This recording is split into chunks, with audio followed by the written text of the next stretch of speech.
Swivl Sessions, interviews with field service entrepreneurs.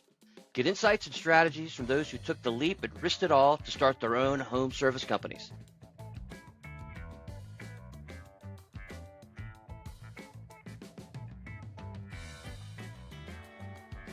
Sometimes we come across owners with a vision that just blows us away, and we had that in this session with Michael Lail of Georgia Central Electrical. Rob, what do you got? Well, it wasn't just the vision, it was the execution, right? So, Michael bought a business just a few years back, 2019. It was doing 1.2 million. He's doing $8 million today. So I don't think that we've talked to anyone with that kind of a growth rate and that kind of success executing his vision, like you were saying. A super interesting conversation about how he got there, for one, but heck, I mean, even after the session was over, we talked for another hour just about business and how things are running. So this is someone who knows what he's doing. He, has read thousands of books, and he's putting all that knowledge to play. So super impressive, and we're going to talk to him again. Knows what he's doing, and he's one of those lucky guys that knew what he wanted to do right out of high school, and has a vision with being an electrician. Understands that just because you're a good electrician doesn't mean you're going to be a good business owner. He puts his apprentices and his employees through school. He does teaching to make them better electricians. He has a vision of making the company something that they would want to invest in if he exits. So just very, very impressed with this guy. Michael Lail, Georgia Central Electrical. Enjoy the show.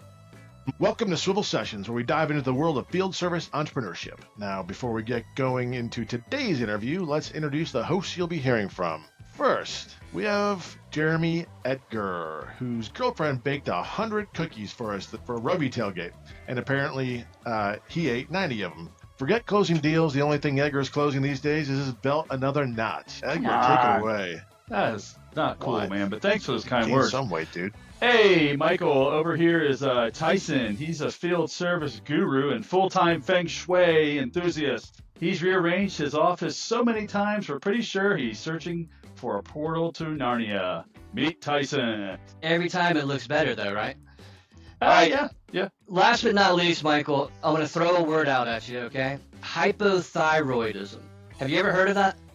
Yes. I haven't either, but I was looking for a word to describe Rob and why he's always cold in his office. He's always freezing, and he has the heat turned up, which makes all of us sweat in here. So, hypothyroidism, meet Rob.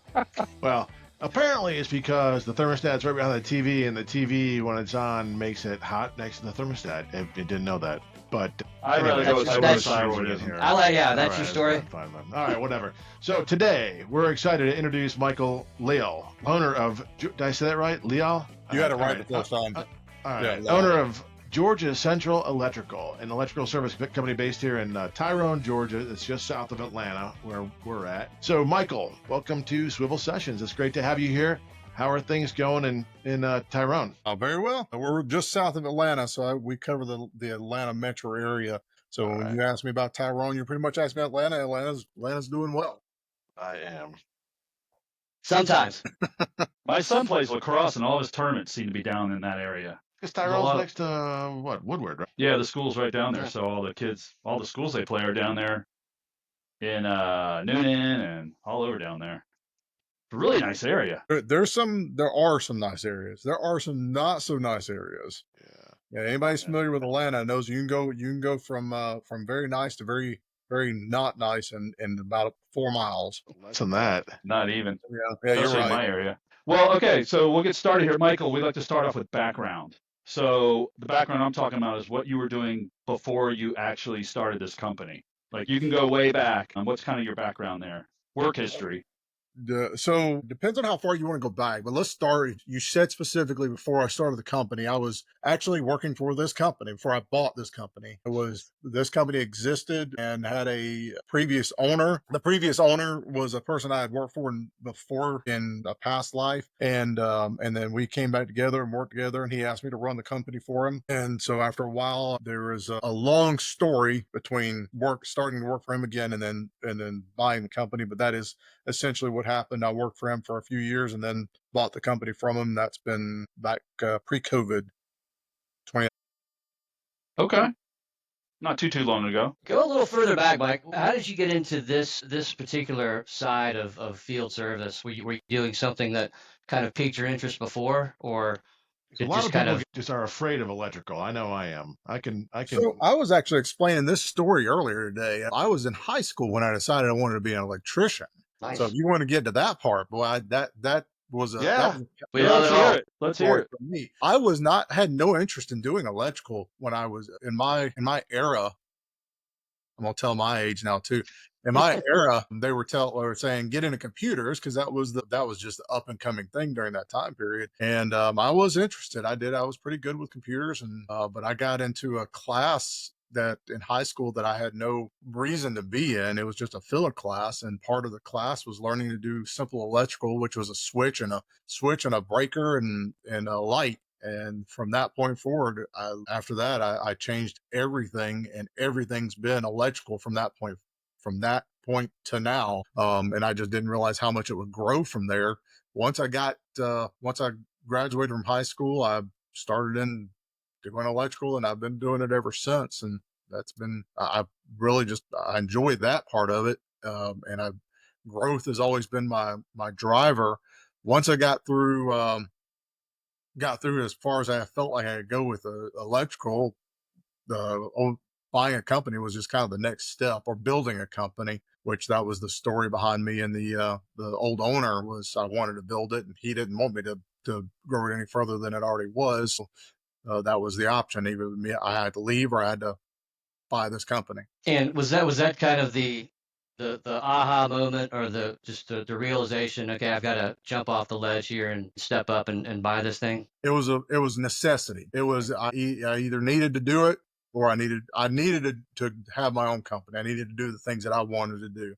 I didn't have an interest. I honestly did not have an interest in owning my own company, and to this day, I really still don't.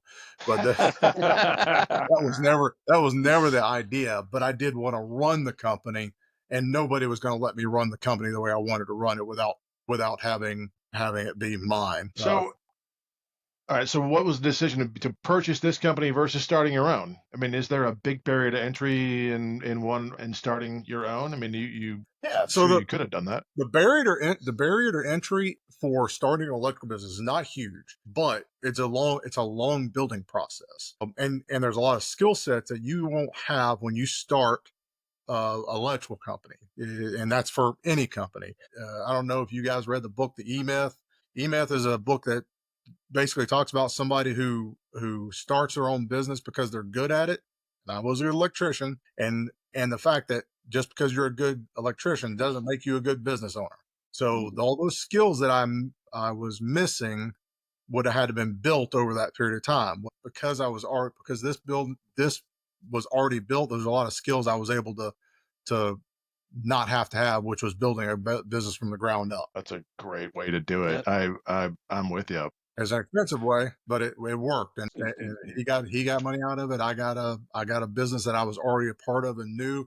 The clients already knew me, so it was Established. That's great. So can I get an idea of how big the company was? What was the size of the purchase? I don't know if you want to get into that, but no, that's fine. Originally, I offered a little over $1 million for the company. He actually turned me down, and it was worth more to me than it was worth to anybody else. But I offered $1 million for the company, and he said no. And I said, that's fine. I don't have a problem with that, but I've got to take off and, do my own thing. Well, he went to try to find somebody else to run it for him to replace me. And since he couldn't find anybody else, he came back to me and went to accept the offer. Well, I'd already invested money into another company. And I said, it's not worth that to me anymore. So I'll offer you about half, which is exactly it was a little more than half of what I originally offered. So I got the company for half of what I offered. Wow. Yeah. And I that's got to what write that one down. Nice technique. Yeah. I mean, that's like out of a movie. Sounds like a chess move. It pretty much worked out that way. It was one of those things where I was willing to walk away, and I thought he probably thought I was not. But you invested in another company. What happened with that investment? It was only investment in my starting my own buying vehicles and building a customer base outside of this company.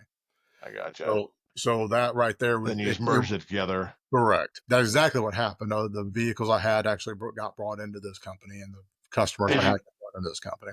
did you keep the same name? Has it been the same consistent? Yes. Yeah. Okay. It's been the Same same brand and name all the everything. time. Yeah. And then did you finance like an SBA loan, or was that No, he financed it. No, oh, I that's had even better. put in some Wow. cash of my OPM. own. I put in about $50,000 of my own cash, and then everything else it was financed through him. I paid him off a couple years ago. So Nice. that's So the company fantastic. is completely debt free. So do you know like what the finance side? Do you know what the EBITDA was before you bought it? Just curious what that multiple was. So it was, if you want to get into the nitty gritty of it, it's hard to explain why it's not exactly what it showed, but it showed probably making about $20,000 net profit at the end of the year. Wow, that's probably Or- including the owner take, right? I mean, Correct. Right. Which is do why you what I was saying is it was worth more to me than it was to anybody else because I also right? saw where the other money was going and knew I could. Right. Yeah. I mean, yeah, you normalize, that's what they call it You're right. normalizing. It's you normalize it to, what'd you normalize it to? So like maybe 100 and then you did a But 5x. 100 and it normalized about 130. Okay. That might even be generous, that 500, but congratulations. Again, this is all about you, this episode. I did the exact same thing. I bought a company like yourself and built it. So what thrills me about this conversation is that you built it for growth. And there's a lot of people that have companies or start companies because they just want a lifestyle where they're fishing on Fridays and stuff. But I love the concept of you buying this business to grow it. Well, I'll take a look at this right here. I don't know if you can see that. Yeah. Growth. You see Growth. growth? Yeah. Yep. Yeah. That's one of our core values here. Yeah. I mean, if you're not growing, again, it's just a lifestyle thing. But so you're looking to build value, and that's fantastic. I mean, surprisingly, it's not everywhere. And what we talk about all the time. But my thoughts are people who claim that they don't want their company to grow just don't know how to grow it and are afraid to admit it. So they say that they're happy where they're at. John C. Maxwell, the law of the lid. You can only grow. You can't go past your own potential. If you're the lid of your company. If you can't grow, then the company can't grow. I love And it. the guy that originally owned that was well aware of his limitations, Yeah. but he also wanted to limit me there as well, and I wasn't willing to do that. Yeah, good. Don't let anyone Here, do here. that. So tell me about your expectations before you jumped into it. I guess you kind of had you started your own for a little bit, and probably before you did that, you probably had some expectations of what that was like when you were jumping in with your own. And then I'm sure you had expectations about what it would be like after you bought it. Typically, what we hear a lot is, yeah, I was expecting not to be working as much, and obviously that's not your expectation because you are well aware that you're working to grow the thing. But what were some of your expectations that say were not met, and some that were met? So I can go with a lot of those. There's a very long conversation that we had here, but Yeah, the expectation that the money has been a lot better than I expected it to be. We were able to pay off a lot of debt that was incurred very early on. So the money has been easy to come by. COVID made a lot of difference, but the people aspect of it did not meet my expectations. Being able to hire, being able to pull the right people and put the right people in the right seats. That's been a much tougher road than what I. Universal issue. We hear it all the time. I think we hear it every time. Finding the good people. Yep. I Yep. totally And agree. we've gotten better. We've trying to develop our own core skill sets on hiring and finding the right people and firing, unfortunately, has been part of that process of not keeping people too long and then trying to develop the right people. Are you putting in place training programs? I mean, it seems like you have to have a robust So infrastructure of something beyond a paycheck to keep guys interested, to recruit them, to retain them, develop well, them. again, that's why that growth core value is there. From the IEC is a school that we train through, is the electrical school that we train through. It's the same one that I graduated from back in 2001 is when I graduated from it. What's the name of it, Michael? IEC, Independent Electrical Contractors, and we pay 100% of their schooling if they go through Yeah. school. The only caveat to that is that they don't make us an A. If they make a B, we take 10% off. And what happens if they quit the day they graduate? The day they graduate, they get to walk away with it. It's their education, and That's that's great. not just applicable to that schooling. We do it here too. we actually bring the guys in here and we pay them to sit here, and I teach as well, and my operations manager teaches, and we train them how to be just better electricians. And again, that's a knowledge that we can't take away from them if they decide to leave. So we just have to treat them well enough that they don't want to leave. That's great. That's great. So you have a lot going on.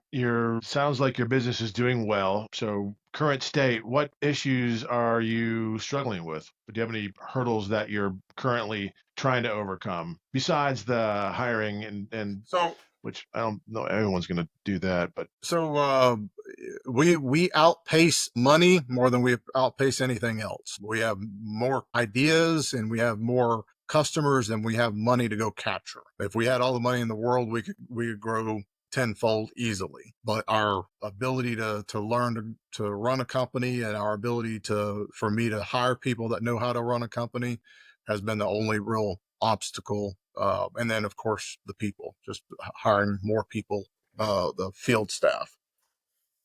So those have been, but all in all, it's been a good ride. Speak to There's a that lot more customer to base it. a little Yeah. bit. Is it, I see your commercial and residential. What's your mix up kind of there? Commercial, industrial. Industrial.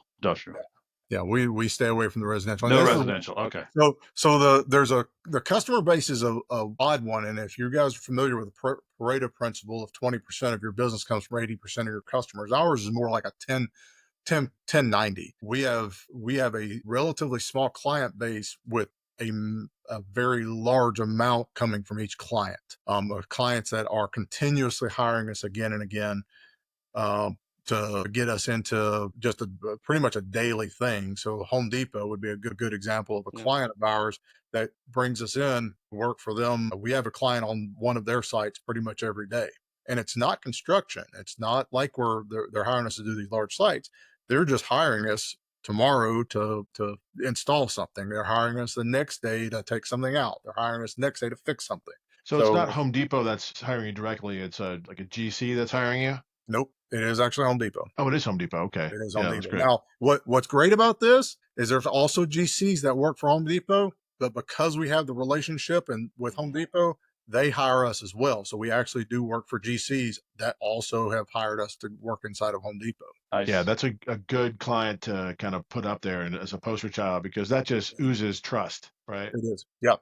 And structure. Yep. And reliability. Because they're not, a company like that's not going to hire somebody that they can't rely on. Exactly. But does it make you a little bit nervous? I mean, I know, Home Depot's not going anywhere, but does it make you nervous, that all your eggs are in that one little 10% basket? That's a great question, because it's not just Home Depot, but that question came up early on because we've had Home Depot for a very long time. I have grown the base beyond Home Depot, and it's probably because it's going to be more clients that you guys probably won't be familiar with, and some of them you will be. Hobby Lobby would be one of them, but ones like Universal or Trimac are companies that you won't be familiar with, but they're like oil refineries and bulk fuel storage, things that are still larger, but they're again part of that 10%. Food processing facilities, again, not big names, not names you'll recognize as far as in retail establishments, but names that as far as in our space, put a lot of revenue in our pockets. Steady business. Yeah. And how do you land these accounts? So word of mouth is the number one. We do have done a little bit of advertising, but that's not in this space. It doesn't do a lot of good. Pretty much when they see you advertising, that's a sign to them that you need to advertise. Our word of mouth gets us pretty much everywhere we need to go. It gets us more growth than what we can keep up. So you're not hiring sales guys or account managers to bring donuts and lunches, and that's you? No, not really. We do have an account manager that also acts somewhat as a project manager, but he's more of an estimator. All of this stuff is exactly the same as ours. It's pretty much already there, existing client that he just builds something with. Right. All right. So you bought the business in 2019, just before COVID. And how much revenue was it doing when you bought it? And then where is it now? Or last year, we'll say. So we were somewhere around 1.2, I believe, in that time period. And this year we're projected to do around 8. 8. That is incredible. Nice work. So has it been kind of a steady growth upwards, or has it just been kind of like a rocket ship and plateau, or just continuing rocket ship? So I will say this: some of it would be kind of a steady growth if you looked at it from a broad trajectory. But if you look at it very closely, you'll see that it is a pretty much a roller coaster. 2022 had a a great year financially, and this is the part uh, I think it is the hardest for a business owner, is that I could see the writing on the wall that 2023 was going to be a very rough year because of 2022. We were so busy and we had so much going on that we weren't satisfying the clients the way we needed to. So Yeah. when 2023 hit, I already knew that we were going to have some problems, and we did. So we've been building that back up in 2024, and now 2024 was a good year, and 2025 stands to be a better year because we learned our lessons So commercial and industrial. So your accounts are all net 30 terms, I would assume. predominantly. So I mean, I'm sure that probably eats into your growth rate, right? I mean, so as you grow, you have to have your days sales outstanding is what, 45 days, or and that's a lot of money that you've got in receivables, right? Yeah. Does that hold you back? So yes and no. It's something that has to be planned for. So another tactic, if you will, is to make sure that we are investing in accounts receivable management. And the problem with that is that, and again, early on, not realizing that not all clients paid the same, and you have to spend a lot of time uh, going into their systems and knowing how they work. Home Depot's net 15. So once we That's learn great. how to work them, we have no issues with that payment. It's actually better than almost anybody you're going to get. And most of our clients are net 30, but you do have some that are net 90. Well, what do you do about that? If you've got a client that's net 90, well, basically they're borrowing money from you. So what Yep. happens? Your prices go up.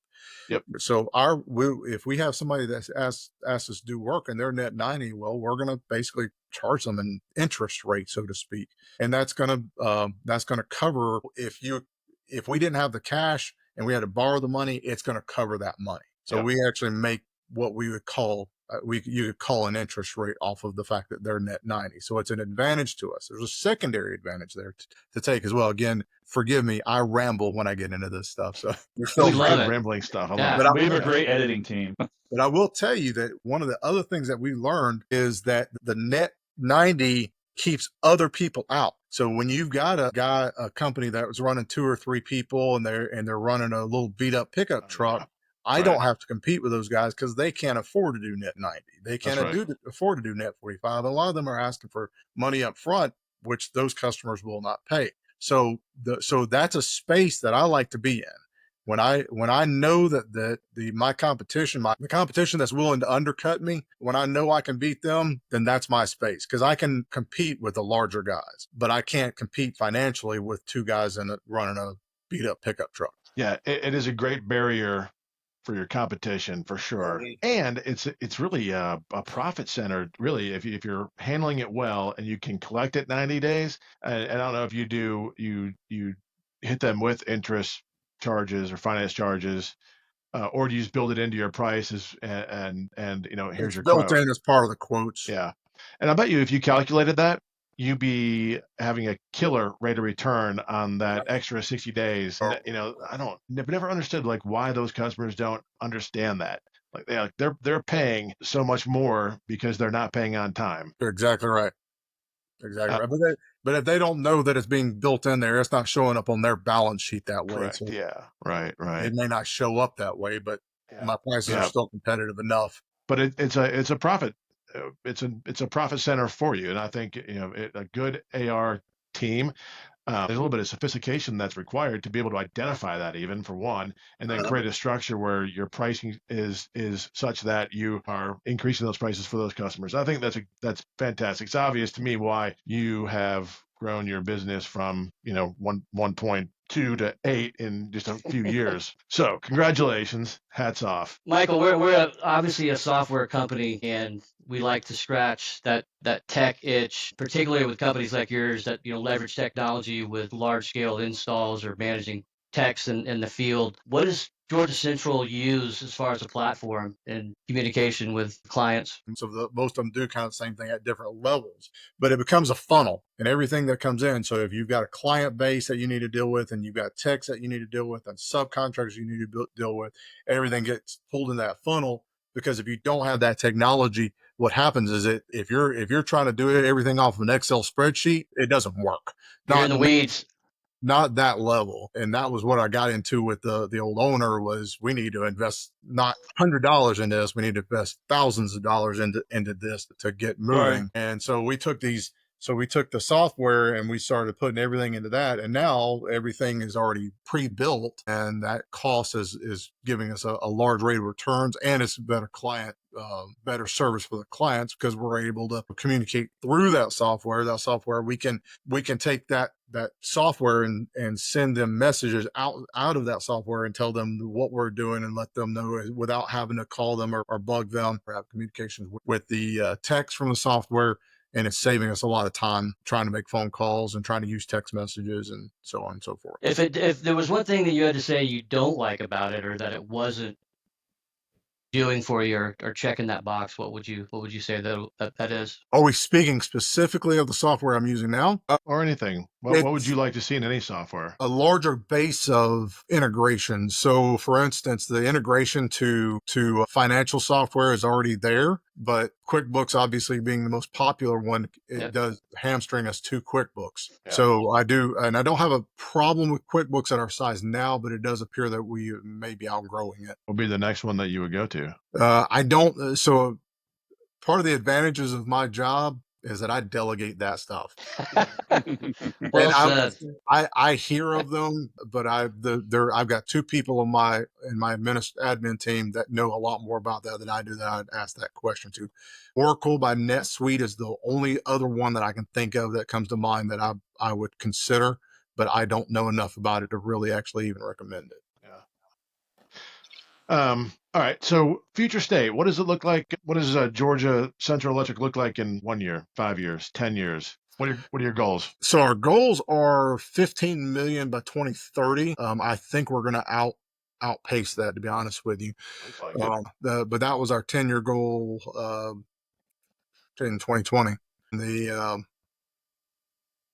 And so I'm going to say that by that time, we should have double the amount of employees. I'm hoping we were somewhere around 60 employees by then. We're moving into, so we built a lighting division out of, because the company was built as a service division and is solely a service company. And as growth, one of the tactics I used to pull apprentices, because I couldn't the service side of the business didn't afford many apprentices, but a lighting division does. So I built the lighting division because I can afford more apprentices on the lighting division. So building more divisions so that as one goes down, the other goes up. So construction would be one, service obviously be one, lighting would be one, and then we doing other things like power quality and things like that are going to serve us to grow. While one sector goes down, another sector will go up. While government goes down, possibly retail will go up. Those are the kind of things that I'm just diversifying into to make sure that we always have a job and I don't ever have to lay anybody off. Some of those are a little more capital intensive, but is the lighting division, do you have to get a bucket truck? And those things are pricey. They are, and yes, you're correct. But that's another barrier, right? For your competition. Yeah. They can't compete with that. And that is another factor that we go into, but it doesn't always become capital intensive. You can rent things like that, like lifts, so that you can build those costs into the jobs. But obviously if you have your own equipment, it gets a lot cheaper to run that than it does to rent every time if you have enough work for it. Absolutely. Yeah. I used to calculate, I would buy it as soon as I saw that several months in a row we were renting for that amount, right? And that makes sense. I think you can make a lot of money on equipment. Yeah, we did the exact same thing with scissor lifts, one-man lifts. Most people rent them. We own 4 of them to bounce around the job, and we still charge for that. So we're making money off as well. You should. We're making money off of our equipment as well, and not just the bodies on the ground. Exactly. And so what's your exit strategy then? I mean, you're building an incredibly valuable company. It's already incredibly valuable now. What do you do later on? So sell it to employees, to PE? So yes and no. The idea here is that I build a company that will support me through my entire life, and it'll allow me to go in and out if I want to. If I want to stay in a small capacity, I can. But I've got some of my admin staff is very young, and some of my field staff is very young. And the idea here is that we build a company that they can take over one day. And instead of me selling it and getting one large payout, the idea would be that the company continues to pay me something like we'd call a pension. And that would be for me and the people who have grown the company with me. And then they just continue to do the same thing, hopefully, and just create a Down the legacy. line. Just create a legacy that continues on, that people are going to have a job that they enjoy coming to, which is the reason I built the company, is to build a company that people have a job they enjoy coming to. And then once I retire, I'll still be able to work a little bit, because to be honest with you, I don't think I'll ever stop. Yeah, I'm fascinated by what you're talking about. I know we've Great gone vision. over. Yeah, great vision, great execution. I mean, the vision was there from the beginning, and it's a growth vision, and that's what I love. Seeing someone execute it, that's fantastic. How did COVID help you out? It concentrated, wondering that too. it kept others away. All right, so that's an interesting story because it helped and hurt all at the same time. Yeah. So obviously, with a lot of people just leaving the workforce, my ability to hire got harder, and it was hard before. So I will say in that case it hurt. Also, when everything hit, a lot of the work I had on the books just died, and it died almost immediately. So I went from being busy 40 to 50 to 60 hours a week for all my guys, down to, we were working 30, 40 hours a week, but that was only for a couple of weeks, because almost immediately I also had other work that showed up as a result of COVID. And then once that happened, all that work came in, and then all the other work started trickling back in. So we ended up being busier through most of the years of COVID than before. So it helped a lot more than it hurt. Yeah. I think it's the reliability factor. I think during that period, a lot of companies were like, "Hey, we can't make it, or we're not going to make it, or the phone just doesn't work anymore." And those who kind of stuck to their guns and had their strategic principles, if you will, if you answered your phone and you got things done, then you got a lot more done. I think it's just a way to shake out the wheat from the chaff, right? Yeah, statistically speaking, the businesses that fail are the ones that the owner normally just gives up. It's Yeah. if you got a little bit of grit, a little bit of stick to itiveness, you'll have most of those business owners seem to make it a little better. And that's what it took, was just getting up the next morning and starting making phone calls and seeing what we can do. So a lot of that time we weren't doing electrical. We were putting in plexiglass for people during COVID. It didn't, Whatever it took, right? Yeah, whatever we could do. When we thought everything was going to go haywire, we weren't going to have electrical. We found something to do, and our guys. I did not have to lay off not one person during that time period. That's good. Great. Well, I know, I'll speak for all of us. I think we've all really enjoyed talking to you today. Absolutely. We've covered a lot of ground, and your journey building your electrical service company is really fun to hear. You've shared a lot of insights that are unique. Most of the companies that we're talking to are residential based. So the industrial commercial is a great angle to hear about as well. But before we wrap this up, is there anything else that you could share with the listeners and viewers? Any kind of takeaways, like if you were to give some final advice for someone who's looking to start their own business or follow in your footsteps and buy one? Read a lot. If you think if you're good at your job, that is not enough. You've got to be a good business owner. You're starting from the ground when you start, and there's nothing wrong with that. That's actually my favorite part of it. If you like to learn, that's a great first step, is just continuing to broaden your mind, having mentors, asking a lot of questions. If you were a good electrician to start with, and you take the exact same mentality from when you were an apprentice to start through to run your own businesses, find people that know how to do it, read a lot of books, go to classes. I can tell you that I know it's hundreds of books. I may be in the thousands of books that I've gotten into in the time period that I've started, even before I started the business. It's obviously you've been applying it to your success, and that's fantastic. Michael, you mentioned mentors real quick.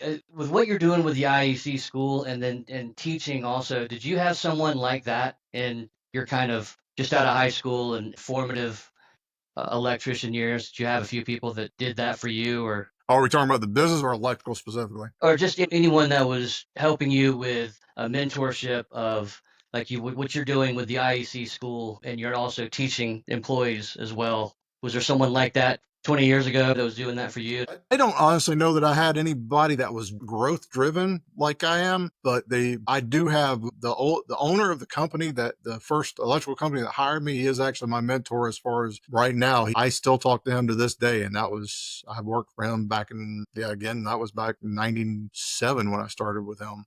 98, and I still talk to him to this day about business and learning how to run a business. So to answer your question, in a way, yes, he was the same person that actually paid for me to go through the IEC. Is also awesome. the same person that's still my mentor to this day. Keeping it going. I like it. Well, appreciate your time, Michael, and your comments and your stories. I know are gonna ring with some aspiring entrepreneurs, and I think, Rob, I'd catalyst. like to hear more about what you were talking about the leveraged stock options.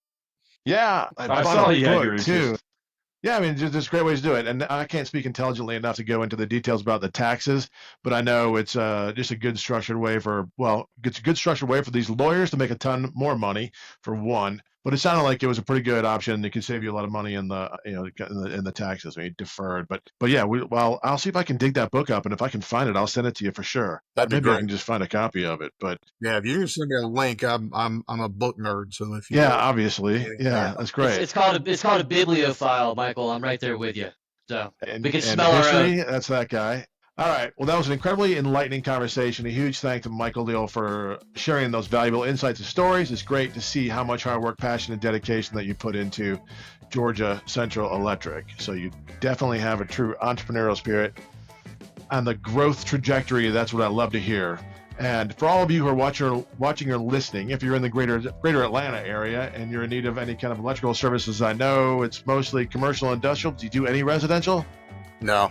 All right. Well, if you're in an industrial and commercial company, business. you're looking for some reliable contractor. Or if you need a job. That's right. Or if you need a Even job. better. Even better. This is the place to do it. This sounds like a great place to work too. Awesome. But if you're looking for it, you can find their contact information right here. Michael, put your finger up There you right go. there.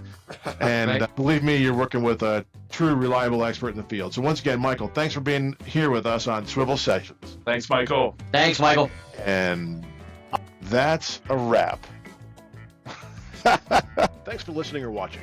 Swivl's field service software is everything you need to run your field service business for free. Until next time, check us out at swivl.tech. That's SWIVL.tech.